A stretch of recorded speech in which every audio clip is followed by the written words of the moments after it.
Just an hour north of Doha lies this lush mangrove forest. Mangrove trees live in tidal pools along the coastlines of tropical and subtropical countries.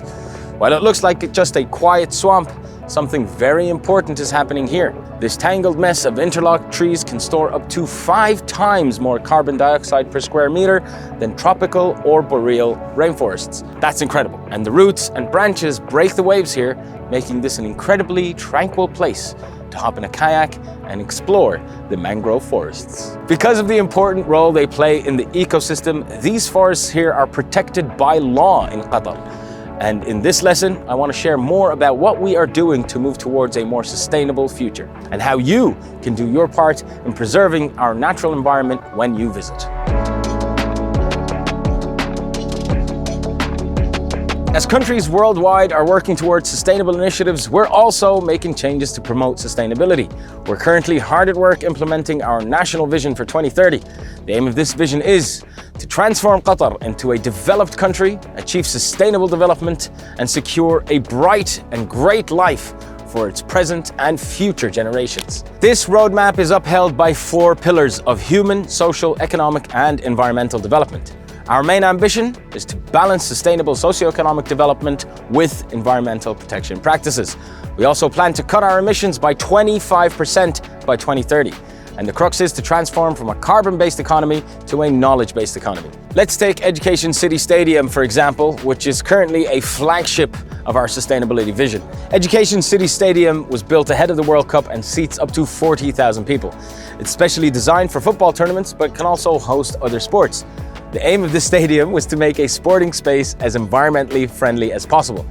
One of the important parts of this process involved creating a building with a passive design.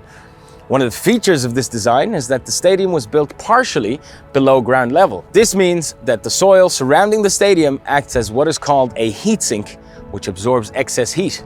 In many buildings throughout Qatar, we have to use air conditioning because it can get very, very hot here. But in this stadium, that energy will be minimized due to the clever design feature. It's that kind of innovation and pre-planning that we hope will allow us to fulfill our 2030 vision. As a tourist, you might be wondering, what does this all mean for me? Well, first, we hope that you also share our vision for a better and more sustainable future. Second, there are small things that you can do to help us along the way.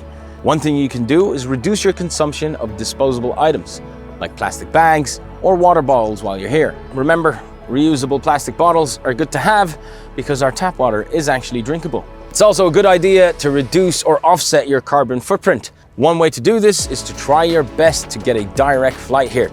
Most emissions are produced during landing and takeoff, so if you can find a direct flight through our national carrier, you'll be off to a good start. Small steps can lead to bigger rewards and take us in the right direction, and we hope to have you moving in that direction with us.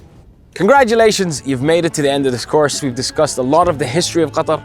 We know a little bit more about the culture, where it was, where it is today, and what our hopes are for the future.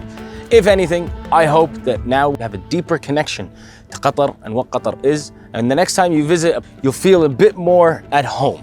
I'm Hamad Al-Ammari. It's been a pleasure to talk to you about my country, and hopefully I'll get to see you soon here in Doha.